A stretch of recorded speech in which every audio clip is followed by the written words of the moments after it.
చేసేటువంటి ఒక పథకాన్ని రూపొందించాలి. అది చేస్తారని నేను ఆశిస్తున్నాను.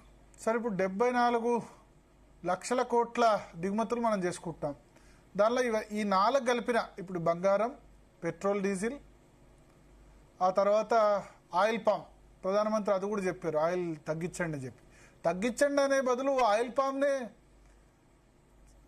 ఎక్కువ పెంచితే అయిపోతుండే కదా. ఇప్పుడు తెలంగాణలో వరి ఆయిల్ పామ్ పెంచుతున్నాం. ఆయిల్ పామ్ గణనీయంగా పెరుగుతున్నది. ప్రభుత్వం అంటే అనుకున్న స్థాయి లేదు కదా సార్. ఇప్పుడు 1 కోటి ఎకరాలు ఉంటే ఆయిల్ పామ్ ఏంటంటే ఇవాళ పంట వేస్తే మీకు 4-5 ఏళ్ళు పడుతుంది ఉత్పత్తి రావడం. మేట నొగ్గానే వచ్చేది కదా. కాబట్టి తాత్కాలికంగా అనవసరంగా అంతర పంటలు కూడా వేయచ్చు కదా.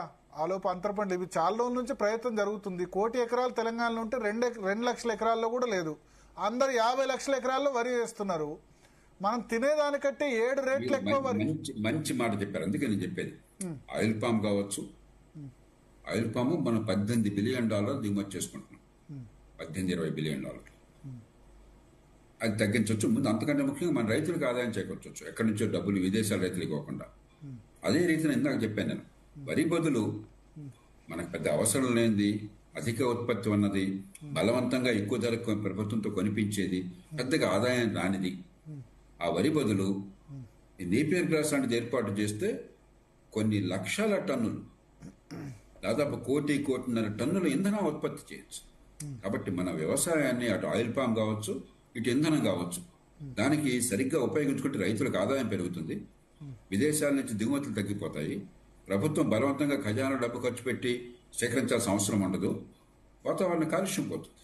అన్ని రకాలుగా అన్ని ప్లస్ విన్ విన్ విన్. కానీ ఒక పకడ్బందీగా ఎందుకు ఫాస్ట్ గా రావట్లేదు సార్? ఇప్పుడు తెలంగాణ, ఆంధ్రప్రదేశ్ లోనూ ఉన్నది ఎక్కువ, ఆంధ్రప్రదేశ్ లో ఎక్కువ ఆయిల్ పామ్ సంబంధించి.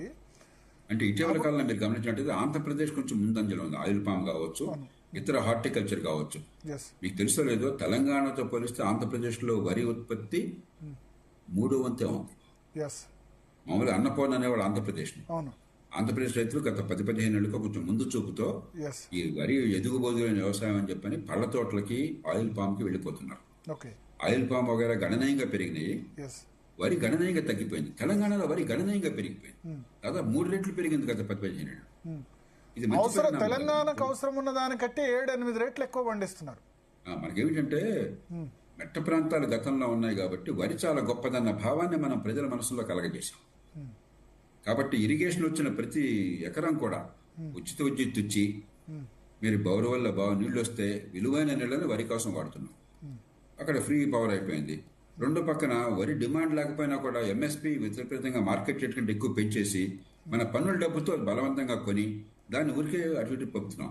అక్కడ వాళ్ళంతా కూడా మళ్ళీ కొనుక్కొని గడుసైన వాళ్ళు ప్రభుత్వానికి నష్టం చేకూర్చి దాని నుంచి లాభాలు పొందుతున్నారు. కాబట్టి అన్ని రకాలుగా ప్రభుత్వం నష్టపోతుంది, మన పన్ను డబ్బులు వృధా అవుతున్నాయి, రైతులకు పెద్ద లాభం చేకూరట్లేదు. కాబట్టి దాని ప్రత్యామ్నాయంగా ఓ పక్కన ఆయిల్ పాము, పళ్ళ తోటలు, రెండో పక్కన ఇంధనం వచ్చేటువంటి పంటలు, మంచి ఇంధనం వచ్చింది అనుకున్న ఉదాహరణకి మీకు దాదాపు ఎకరాకి 90,000 లక్షల రూపాయల దాకా మీరు సరుకు అమ్ముకోవచ్చు.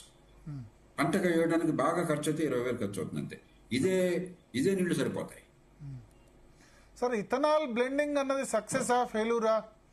ఇథనాల్ బ్లెండింగ్ వల్ల వాహనాలు పనిచేయట్లేదని అంటున్నారు. పెట్రోల్లో ఇథనాల్ సంబంధించి పెట్రోల్ వాహనం పనిచేయకపోవడం అన్న సమస్య లేదు. డీజిల్ విషయంలో కొన్ని సందేహాలు వస్తున్నాయి, అవి కూడా నివృత్తి చేస్తున్నారు. దానికి టెక్నాలజీ ఉన్నది. ఎక్కడ ఇథనాల్ ఫ్యాక్టరీ వచ్చినా గొడవలు జరుగుతున్నాయి, పెట్టనివ్వట్లేదు చాలా చోట్ల ఇథనాల్ ఫ్యాక్టరీలు. అందుకనే మన దేశ ప్రయోజనాలు, ఒక పక్కన కాలుష్యం, మరో పక్కన విదేశీ మారక ద్రవ్యం, మరో పక్కన మన రైతులకు ఆదాయం, ఇవన్నీ దృష్టిలో పెట్టుకుని మనం ఆలోచించాలి. కానీ పెద్దానికి ఎడ్డవంటి తెడ్డం అన్నట్టయితే దేశం ఎదుగుబోదు లేకుండా అట్లా ఉంది. రైతులను కన్విన్స్ చేయడం ఎట్లా?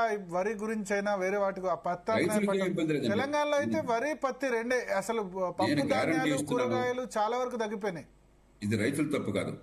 ప్రభుత్వం ఒక పక్క నేపియర్ గ్రాస్ సప్లై చేయాలి. మోర్ ఇంపార్టెంట్, కాంట్రాక్ట్ ఫార్మింగ్ పెట్టి గ్యారంటీగా కనీస ధరకి ఏడాదికి 90,000 లక్షల రూపాయల ఆదాయం వచ్చేట్టుగా కొన్ని ఏర్పాట్లు కావాలి. ఆ ఫ్యాక్టరీలు పెట్టాలి. పామాయిల్ ఉందనుకోండి, పామాయిల్ ఫ్యాక్టరీ లేకుండా మీరు పామాయిల్ పెడితే, ఆయిల్ పామ్ పెడితే ఆయిల్ పామ్ కొనేవాడు. ఆ ఫ్యాక్టరీలు పెట్టించే బాధ్యత ప్రభుత్వం అంది, ప్రైవేట్ సంఘటనతో పెట్టించాలా. ఆ సమన్వయం చేసే బాధ్యత ప్రభుత్వం అంది. అది చేయట్లా. అది చేయకుండా రైతు మీద వదిలేస్తే రైతు ఎట్లా పెడతారు? సిద్దిపేటలో, నర్మెట్టలో ఆయిల్ పామ్ ఫ్యాక్టరీ పెట్టారు, అట్లా పెడుతున్నారు కొత్తగా. ఒకటి వస్తుంది నేను చెప్పేది. అదే రకంగా ఈ నేపియర్ గ్రాస్ కూడా, బయోఫ్యూయల్ కూడా మీరు ఫ్యాక్టరీలు పెట్టాలి. అది పెట్టినట్టయితే నమ్మదగిన రీతిలో కాంట్రాక్ట్ ఫార్మింగ్ ఉన్నట్టయితే, గ్యారంటీగా రేట్ వచ్చే భరోసా ప్రభుత్వం వచ్చి పెట్టినట్టయితే అప్పుడు ఇవన్నీ జరుగుతాయి. జరగకుండా రైతుల మీద నింద వేయడం ధర్మం కాదు. ఇప్పుడు విదేశాలకు వెళ్ళొద్దు అంటే ప్రధానమంత్రి